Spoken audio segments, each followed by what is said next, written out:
Good afternoon, everybody. Welcome to another edition of the Surf and Sales Podcast. I'm Scott Leese, here with my good friend and co-host, Richard Harris. And today we are joined by Tiffany Muckleroy, my Austin neighbor, so to speak. And she is an account executive with Centered Technologies and previously spent time with SHI. And we're looking forward to chatting with you today. Tiffany, thanks for being on the show. Awesome. Thanks for having me, Scott and Richard. I really appreciate it.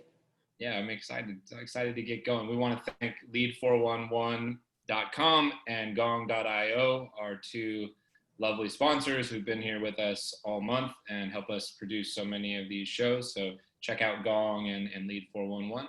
So Tiffany, tell us a little bit about your current role. What are you selling, and what's the sales cycle like, and what's the price point and all that kind of stuff, so we have some background.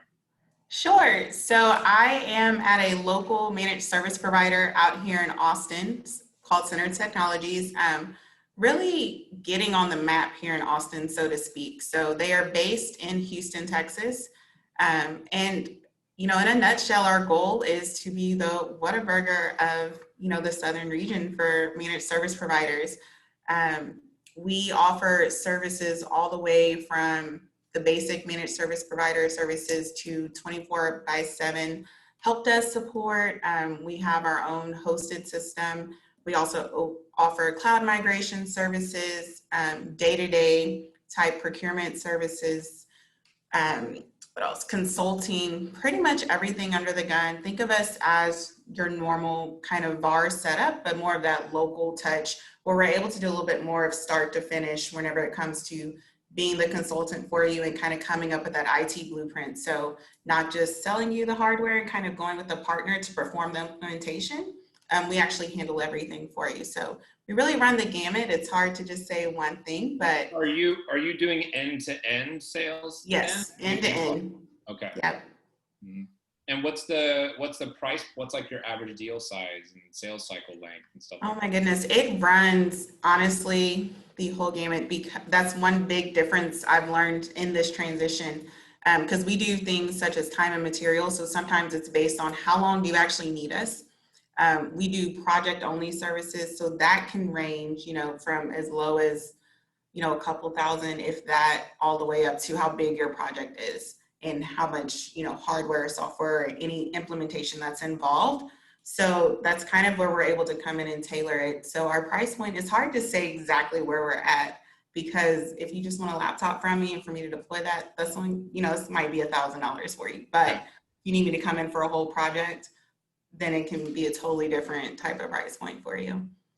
So I want to dive into this, right? Because I used to run a direct team and a channel team. And I don't know, Scott, I don't think you've ever done channel sales or had to, correct? I did at Qualia. You did? Okay. Yeah. So, and you worked at a huge, distributor / reseller of SHI, right? Mm-hmm. So help people understand, because we haven't talked a lot about channel here. Okay. What's it like to be that kind of rep, right? Are you only repping one product? Are you repping multiple products and services? Mm-hmm. And as a salesperson, how do you get all of your knowledge around that stuff, right? Because I know, I've done it, but I want people to hear it from your perspective. Sure. So being in the channel, it is a unique perspective, because we aren't just representing one product. So for some customers, Dell may be the solution, but other customers, HP or HPE may be the solution. And we have to kind of come in and really be a consultant for the customer to figure out what is the best fit for them. Do they have a preference? And then even if they don't have a preference, because that's often the case, they're like, you tell me what's best. We have to come in and really see where they're at and try and fit in where we think the best product is for them and whatever part of the journey they're on, wherever it comes to IT and how IT helps them generate revenue. So I want to pause right there. So let's say you're going in, because I'm going to keep it simple, because I know it gets way more complex, right? But you've got HP, you've got Dell, you've got Lenovo, right? And they all want in on these deals, right? Right. Here's Tiffany, and she's got a client who needs 1,000 laptops, right?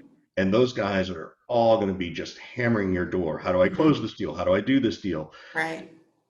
One, what's that feel like as the sales rep? It's almost like you're a recruiter to some extent. Yeah. And then on the other hand, how do you learn so much about the different tools? Mhm. Because like Lenovo's got 6 different laptops and Dell's got 12, and like how do you navigate that just at a basic level?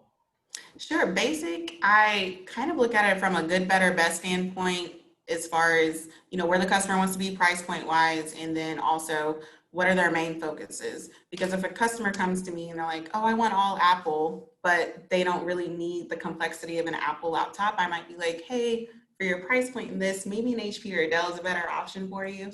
We can get, what exactly are you looking for? And from there, I don't like to pit partners against each other. I am very transparent in the process. Once I figure out what the customer needs, I will be transparent and say, hey, we're going to lead with this solution this time. Feel free to possibly explore other partners who might be able to bring you to the table.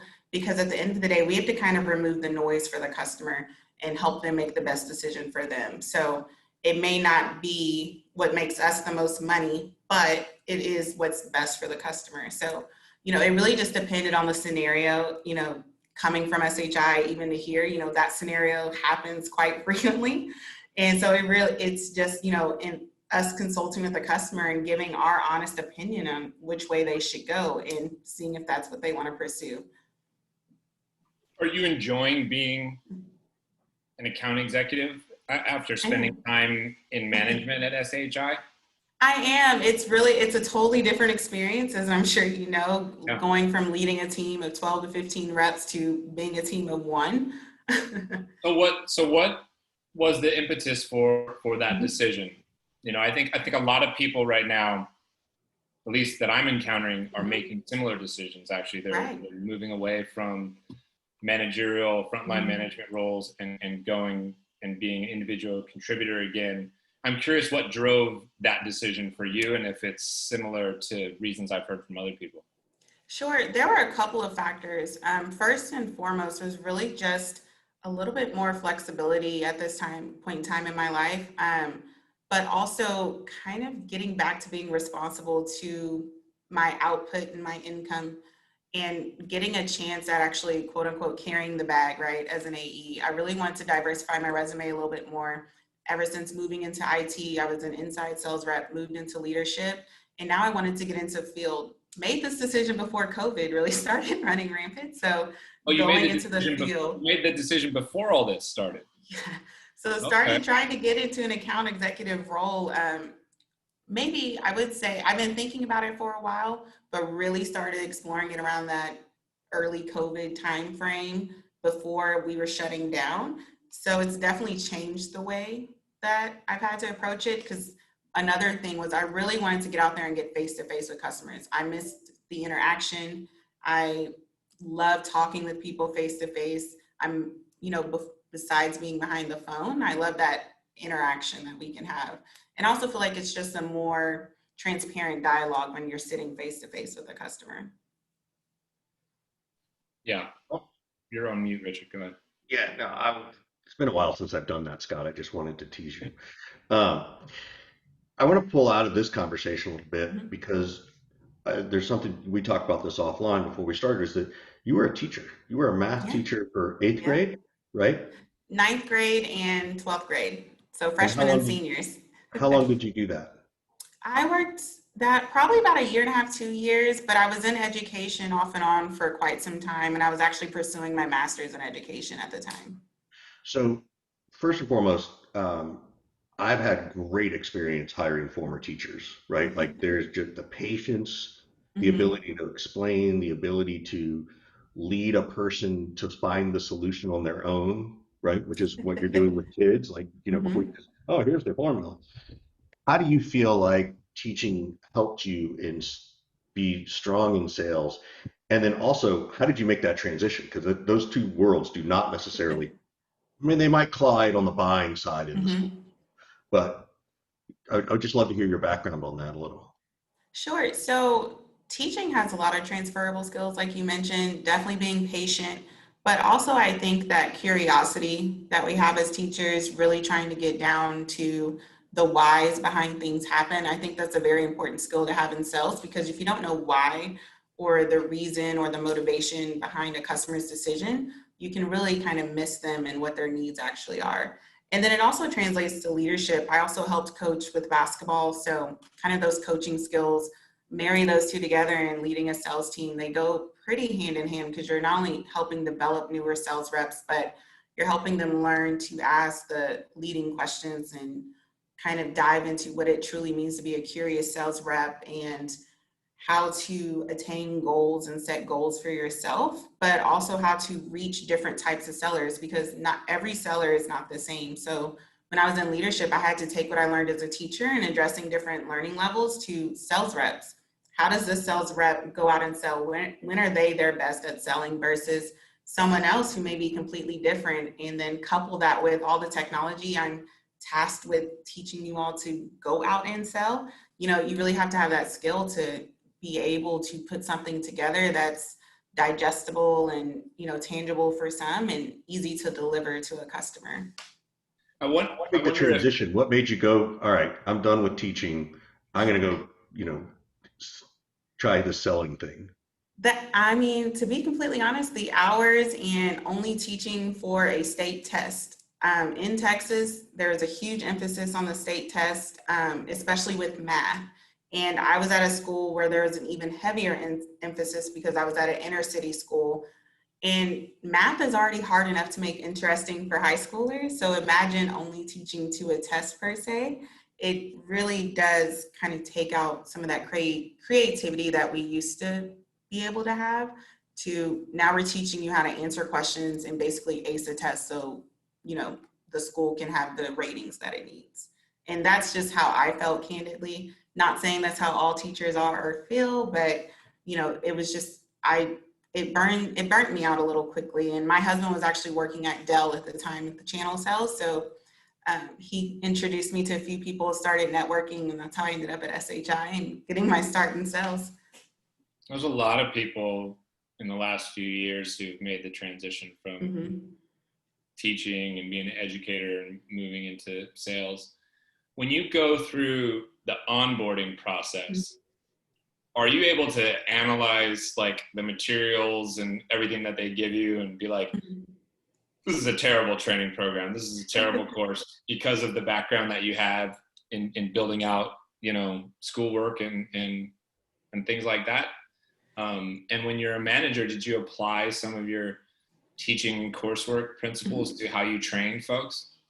Definitely, 100%. We had what was called a sales academy at SHI for newer reps. So when we transitioned to leadership, we kind of go in there and we're in an academy as a leader, but also training new reps coming in. So I was able to take a lot of those skills and apply it there in a setting to, you know, helping reps develop, and not necessarily saying this was bad, but just really working with our learning and development team and implementing new ways to teach and show them, hey, you know, this is great formatting now, but this only reaches one type of learner.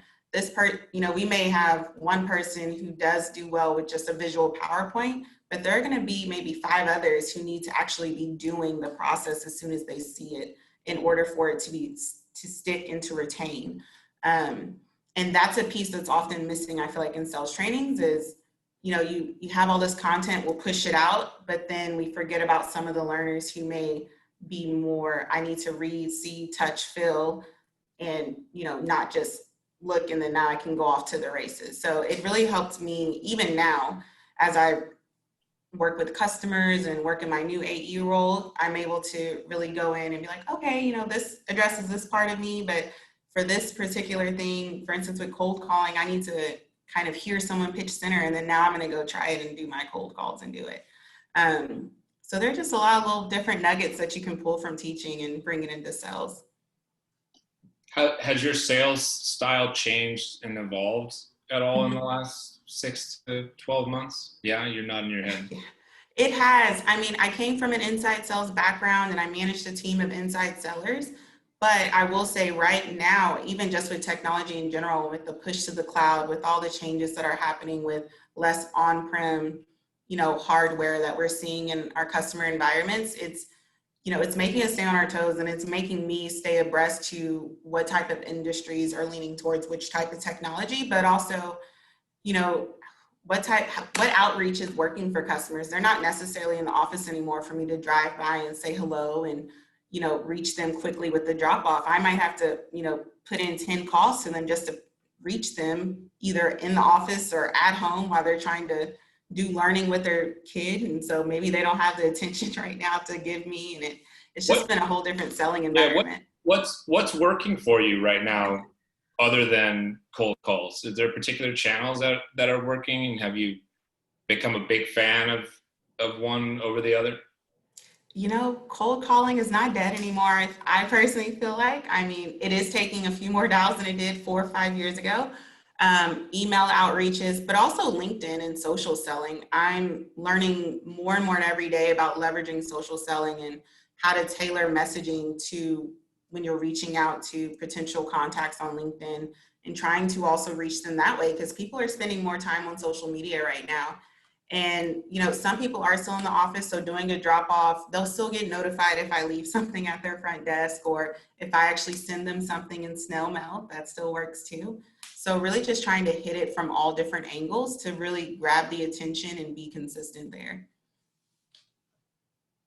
What surprised you the most moving from an educational role to selling, whether it was an easy transition or something tougher? Honestly, I would say it was an easier transition than I ever thought. I always said, I was never tech savvy per se. I wasn't into the newest and latest and greatest in technology. That wasn't really my thing. So I was skeptical at first about making that transition, but it actually, being the teacher and being used to education, worked in my favor, because I was constantly just reading up on things and trying to learn and stay relevant. But then also the work ethic, you get used to working a lot of extra hours as a teacher that go unpaid. So it kind of came naturally to continue the grind as a salesperson, but the difference was you're getting paid for the more effort you put in. A little bit better reward at the end of the tunnel. Yeah, exactly. Not to say that helping children isn't a good reward, but it's No, love the certainly kids. an underpaid profession. So aside from your husband doing it, like as a kid, what were you competitive? You mentioned something about basketball. So did you play sports growing up? Were you Yes. a competitive girl? Like what were you like growing up?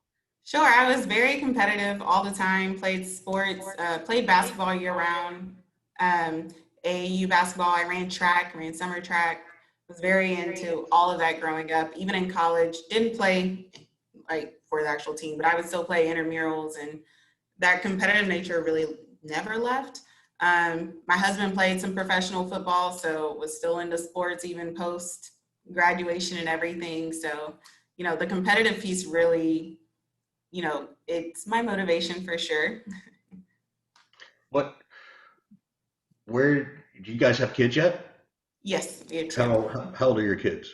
7 and 5. 7 and 5. Okay. So are they picking up on the competitive juices? Yeah, they play sports. We let them choose kind of what they want to do. My 5-year-old's still a little young, so he's just into everything. My 7-year-old, he's more into, he's a little bit more vocal about what sports he wants to play. So we support them. We try not to get too involved, because you don't want to be that parent. But yeah, it's fun to watch them, and I do find myself getting more caught up in a game than I thought I would be for a 7-year-old. Well, you can talk to Scott, because he's almost that parent, not entirely. He's not the jerk one. He's not the jerk parent, that's for sure. We have to sign contracts now. We can't be those parents. No. Oh, I still have people ignoring that contract for my kids' teams. Yeah. So, How are you juggling parenting while selling? I mean, I know all of us on some level are doing the best we can, but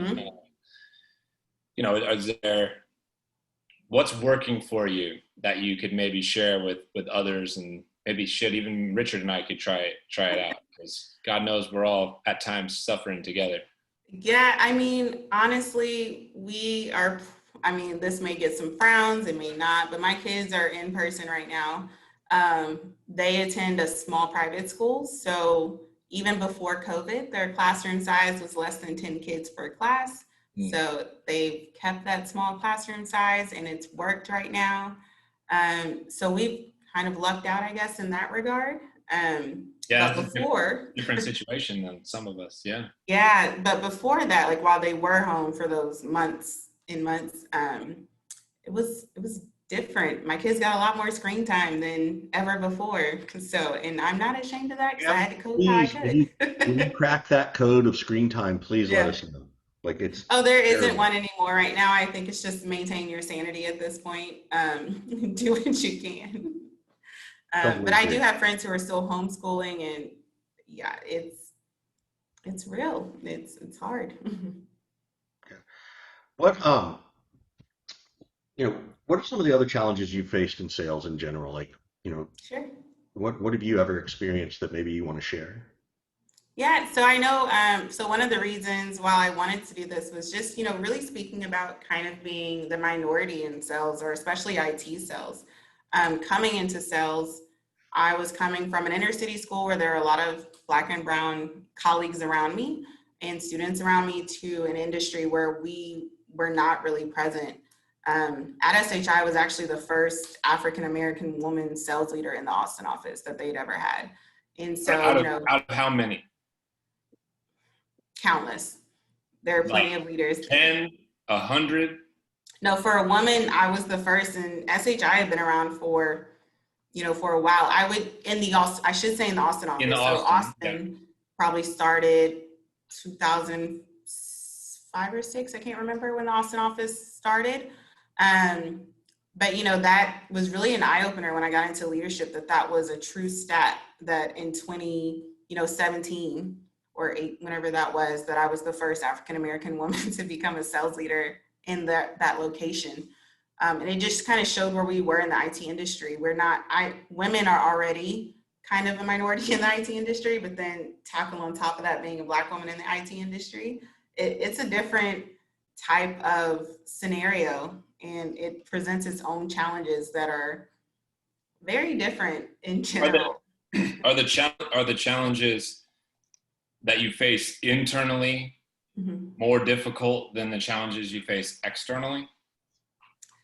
Probably so, because over the phone or virtually, customers they want their computers and they want someone who can handle it and take care of their needs. But internally, there are some things where, just even getting into the industry, even before SHI, let's say I was going through the interview process, I literally was told no to a role because they said I wasn't professional in my present, like I didn't show up to my interview professionally. Mind you, I was in a business suit. The only thing that quote unquote wasn't professional, they said, was my hair, because I wear my hair like this a lot. And so at that day, at that time period, that wasn't the first time that, because of my hair or like wearing a natural look, that I was overlooked for roles, because, you had to fit what they were looking for, I guess you could say. And honestly, after that experience, when I was interviewing before SHI, I straightened my hair and never wore it curly to another interview until I was hired, because I was like, I don't want that to be something that detracts from my resume and what I can bring to the table. Something as simple as my natural hair shouldn't be a detractor, but it was at that time. So I didn't even want to risk that anymore. But yeah, take that into a leadership role. It presented some interesting things, to say the least. First of all, sorry that, it's just ridiculous in the first place. Were you able to, once you did break through that glass ceiling, were you able to have internal conversations and say, hey, everybody, you guys, this is what you said and this is what it means, and it's really irrelevant, like, to the job scope. Were you able to, like, I know how big SHI is, like it's tens of thousands of employees, right? But were you at least able to feel like you could make a change, or did you still feel like you couldn't say anything? So that interview experience actually wasn't with SHI, but once Oh, got it. I'm sorry. sorry, Okay. that was prior to the SHI interview. Once at SHI, there were things that I advocated for. For instance, I was able to I worked with a different colleague over there, but we were able to host the first annual Black History Month event at SHI. And so we hosted that one, and we hosted a second one actually this year in 2020 before I left. But those are the first two specific events around celebrating any sort of heritage or month that was being celebrated. And it was able to spawn, they went on to present, Latina Mexican Heritage Month. They went on to Asian Pacific Month. And it kind of brought about that sort of change where we were able to start meeting and having conversations to where people felt comfortable speaking up about representation of minorities at SHI, whether it be from some treatment that might not have been the best to, what can we do to really promote change? And so it helped me get on the forefront of that. That's always a risk that, kind of when you're at the forefront of that, you do kind of take on the risk to put I wouldn't say a target on your back, but it was definitely, it was scary for me to step out on that, because I'm like, what if this isn't received the right way by me speaking up and bringing attention to these things that are going on, and that we're not actually celebrating the diverse culture that we are. Wait, and was this just at the local office, or were you able to get this throughout the company? So this was at our local Austin office, but what we were able to do, for instance, was distribute something corporate-wide, so that touched all of our offices, that would recognize different individuals month over month throughout those different months. So whether it was a Black colleague during Black History Month or the other months, we were able to send something to everyone. And then, in the virtual setting, we were trying to start making it to where we could get more people involved and have people join. That was definitely the goal before I left, but unfortunately wasn't able to see that one all the way through. But yeah, that's definitely was the goal. And even now, as I start here in my new role, definitely having those conversations, especially in this current climate, I think it's something we can't just continue to ignore and sweep under the rug. We have to have these conversations, because, they're something that I'm facing every day and internally before I come into the office. And that's something that I need people around me to know, that, what's going on in the outside world does have an effect on me when I come into work every day. Yeah, That's I want to that's touch the on that in a interesting. second, but hold on. I do want to say one thing. This is a company with 5,000 employees, and how soon after you started there did you make this occur? 2 years? Yes, I went from I was a rep for about 2.5 years, and then moved over to leadership after that. So I just want people to understand that, like, just because you work for a big company doesn't mean you can't do something, right? And Right, you can't, your voice, you just have to keep on talking until someone's ready to listen. yeah,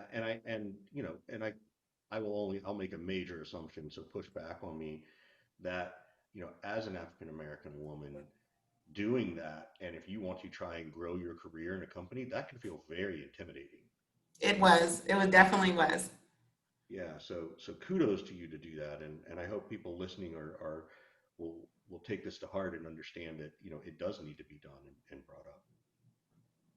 So, For sure, because even at their executive leadership rankings, we have to bring to the attention of, once we get past even manager roles, once we get up to directors and VPs, what does that look like? If it's all, no offense, white males, then what are we doing? How are we not only diversifying who you're onboarding, but when you start reaching out to certain customers, we're gonna always be talking to the same type of customer if we don't have a diverse group of people reaching out to people, because we're gonna be siloed into a certain thought process, siloed into who certain people network with, and you're going to miss out on potential. To me, I always, have to relate it back to the bottom line. You're gonna miss out on potential revenue because you don't have a diverse group of people who might know about other businesses that may not be on your radar, because that's just not where you're involved, or people, your network just may not have that reach, so it's a lot of things there where I feel like we can really be missing out by not incorporating a more diverse executive leadership team or C-levels and whatnot at companies. One thing I feel like we, at least Richard and I, have talked a good amount about it is like the challenges in kind of being Black or minority and working your way up the ladder. One thing we haven't talked much about is how hard it is once you're there. Yeah. So what are some of the unique challenges and experiences being a female Black sales leader in an organization and managing, 10 to 12 people who, are probably the majority are white men, right? Just be real. What is that dynamic like? That's got to be a whole different set of challenges. And I don't know how you get prepared for that. Where do you go get advice for that kind of thing? if the representation is not there. So how did you deal with that? Sure. I mean, it's different. It definitely presents some intimidating moments, not even just from people who report to you, but when you report to others, trying to overcome biases that people may have about you, where, for instance, if you're voicing an opinion, trying not to come across as a quote unquote angry Black woman, hate to say it, but just trying to voice an opinion to where no one takes it the wrong way, or trying to make sure you say it exactly perfect as to not come across other than anyone who is simply trying to voice an opinion or voice maybe something that could actually help or do things. And honestly, we've been practicing probably our whole lives, because I've always been probably one of the only Black kids in class when I grew up. I went to a predominantly white university, so still wasn't a ton of people who looked like me in my class, unless I was in an African American studies class or something that had to do along that lines. Other than that, it was just me and maybe a couple of others in a classroom full of hundreds of kids. We were, at UT, at the time I was there, we were less than 4% of the entire student population. And now they might be slightly over 4%. And that included graduate schools and, post undergrad. So we are used to being the only ones in a scenario whenever you come from that type of setting, but also learning how to communicate and talk in a way someone else will understand you and not take it the wrong way. And sometimes it was just inevitable.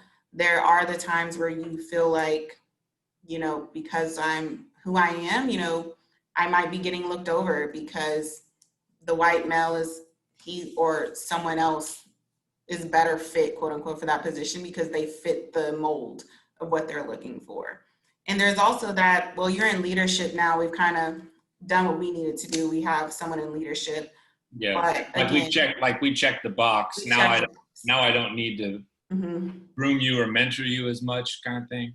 And that's always in the back of my mind. Like, is that why I feel like I kind of reached the ceiling? I really don't know. I can't speak on that, and I don't want to speak, ill unless they try the experiences they offered me or anything, but that's always in the back of your mind whenever you go somewhere. It's like, okay, now that they've checked the box, let's move on.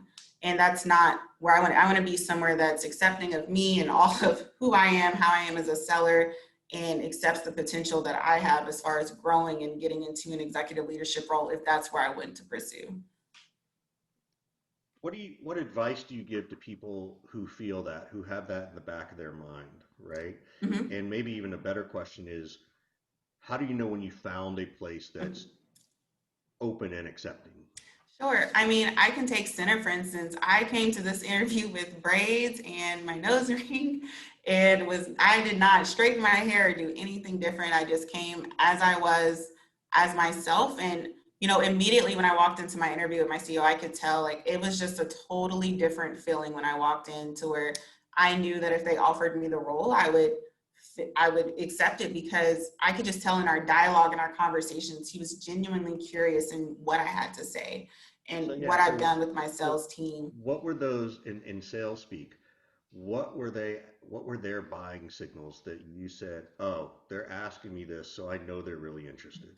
I mean, just he was really good about painting a scenario, like how would you approach this? Or when your sales team was underperforming, how did you get them to an overperforming sales team? Like, I'm genuinely want to know what you did and how you attacked it, and walk me through that. Oh, okay. Him just asking me questions, and it really just turned into less of an interview, in my opinion, to more of a conversation, to where, I could tell, I'm like, okay, this person is accepting of me, because I was nervous. I was like, I'm in my braids. Nose ring's not a huge deal, but my main thing was like, I'm wearing braids. I'm wearing a natural hairstyle right now for an interview, and I've never done this before. So it's just a really good experience. And then on top of that, like, we have a Black VP of sales at this company. So I didn't experience that at all prior to now. And so just knowing that they don't care. They're just like, whoever is best for the job, who's going to get the job done, and who is best for the job, which is where I want to be. If I'm the best person for the job, then I wouldn't know I'll be recognized for that.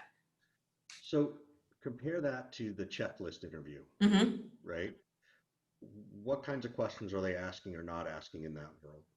In a checklist interview? Yeah. Sure. I mean, I've done the checklist interview myself when interviewing candidates. It's more like, okay, tell me about what would you do with your first paycheck? How would you approach this customer? He tells you no. You know, what do you say? Give me a 30-second elevator pitch about what you know about XYZ company.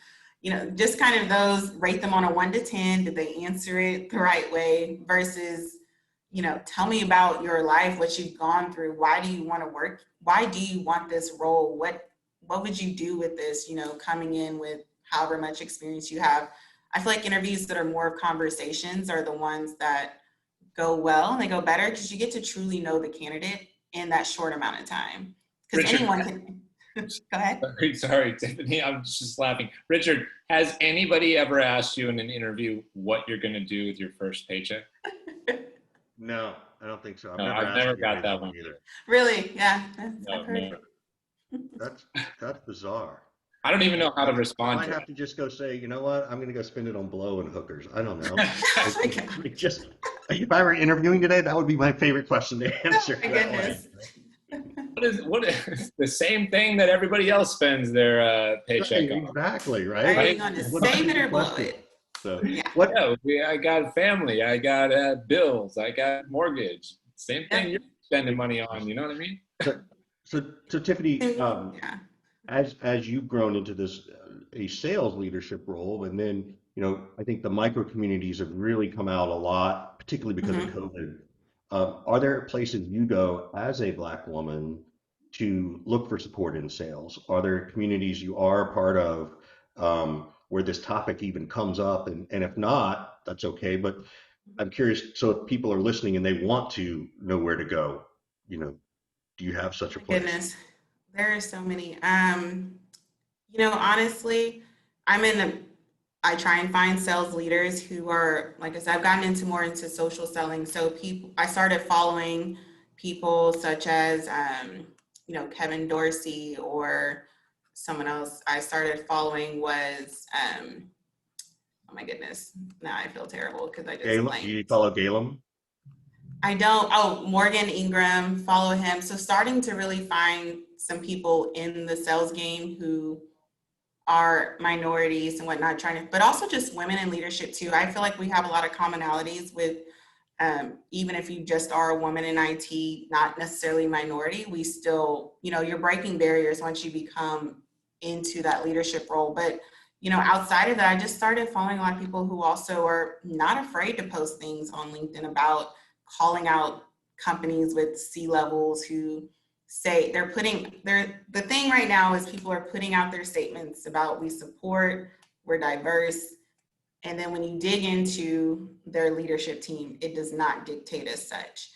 And then they're going out and hiring that chief diversity officer so they can quote unquote check that box. So following the people who are challenging them and just really learning from them and what they're doing to continue to have their voice heard, and how can I implement that into my daily life? What can I do to bring diversity to the forefront where I'm at? What are you learning from them? Again, just sharing it back out, right? Rather than just sort of that high level buzzword. What are some things you've learned from them? Or in some cases, maybe it's just confirming something you've already known. It's honestly confirming, because there were times where I would be like, maybe it is me, but then I realized, no, there was some gaslighting going on. It wasn't just things in my head that I was coming up with that someone did treat me differently because of the color of my skin. There were times I was like, oh no, maybe not. But now I'm like, no, whenever I brought that up, whoever told me no, they were just gaslighting me. This was, an actual overt act of discriminating against me because I was a Black woman and they did not want to hear what I had to say, or they did overlook me because I wasn't my white counterpart. So just having the confidence to be able to speak up. I'm not experiencing that currently, but if I did, just not being afraid to speak up anymore. And I also have a group of close friends as well who are doing the same things at their companies. They're in leadership now. I have one friend who recently got published in what's the big magazine for PR? PR Weekly, about calling out different clients, or not even their clients, but just calling out different companies around their, diversity engagement practices or onboarding practices. So now is not the time to keep silent. You might lose one or two people here or there, but just not being afraid to do that. even coming on here today, not being afraid to come on here and talk about this sort of topic for people who may hear that I might be prospecting into tomorrow that may not agree with my conversation, just not being afraid to just have your voice heard and really speak out for what you know is right. I know this sounds very cliche, but even people I'm still mentoring, because, you know, I picked up a group of folks that I was mentoring back at my last job who were Black and wanted help with navigating being Black in IT, and just still outreaching to them and keeping them motivated and talking to them about having, you know, speak up for yourself. Don't be afraid to speak up for yourself. We can't continue to be walk around on eggshells because we're afraid we're going to get fired for speaking up for something that shouldn't be happening. Super solid. Thank you. Thank you for sharing that. So we kind of have to get to the wrap up, and you know, we always sort of end the show of, you know, what question do you have for us? Do you have any advice you want to ask from us, excuse me? Anything we can help you with? I'll keep it simple. I mean, you know, there are a lot of us out there making career transitions during COVID, and, you know, I listen to y'all's podcasts all the time, but what would you say to someone who maybe they're on the fence about switching careers right now, especially in sales, since we depend on commissions and whatnot? What advice would you give around that? Yeah, I think that so much depends on the context of each person's situation and their financial situation and background and how much time they have in their hands and things like that. But if somebody's situation enabled it, it feels like now is a really good time to make a big pivot and a big shift, right? There is like a huge reckoning or level setting happening right now. So if you can, I think there's never been a better time to get into sales and learn the game of sales, basically. Mm-hmm. There are so many active micro communities and macro communities, from LinkedIn to Thursday Night Sales to Rev Genius, Revenue Collective, Sales Hacker, on and on and on. Sisters in Sales is one that our friend Nikki Ivy talks about all the time. And so because of that, the sense of community, I think, has got to be making the barrier to entry in sales smaller and easier. None of that shit existed when Richard and I got into sales, for example. Right? There was no place online we could go and just have a happy hour with 300 other salespeople. Yeah. Okay? That didn't happen. So if you have the time and energy to pour into those things, I think now is the right time to go for it. In terms of what to look for, I do think you need to be a little bit selective if you can, and make sure you're picking an industry that has an eye towards the future and right. is something that is a sellable product right now, right? I feel for people who've been in the travel industry, for example. That industry's gotten hammered, and I have no idea when it's going to come back. Doesn't seem like it's going to come back for a while to me. But on the flip side, like if you're selling for Zoom, right, it's probably been a pretty good ride for the last few months, and I don't know when it's going to slow down. So I think, you know, maybe pay attention to the industry that you're trying to sell into and the products, because I think you can find an area that is setting you up for success right now if you have the time to be diligent and careful with it. What do you think, Richard? I agree, and I don't know if you can hear construction behind me, so tell me if you can. To Scott's point, I think you have to look at it. Look, if you're a single individual and you don't have a mortgage and family and kids, it's a different decision-making process, right? I do think, and you know, if you do and you're out of a role, I think that, you know, in some cases you may have to take a role that's, you know, a step to the side or a step back because you do need the paycheck. I'm a big advocate for making sure you have your health care covered, even if it means it's not a job you like or want.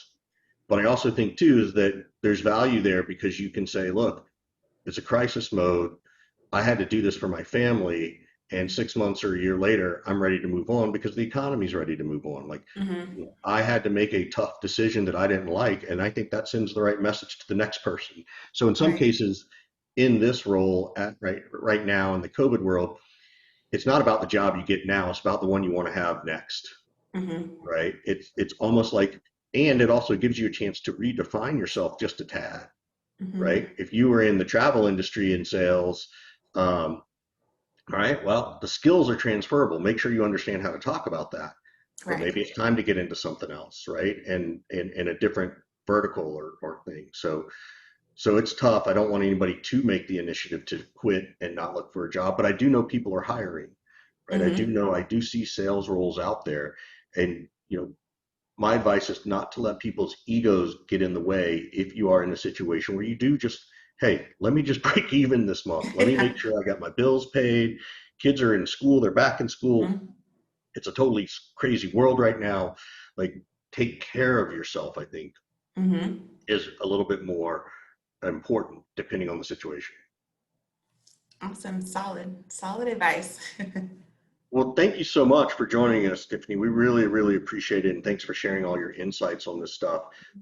As always, a shout out to Lead 411 and Gong.io for supporting us for the month of September. And we look forward to seeing everybody again next time. Thank y'all so much. It was great speaking with y'all. Thanks, Tiffany. Thanks, Alrighty. Tiffany.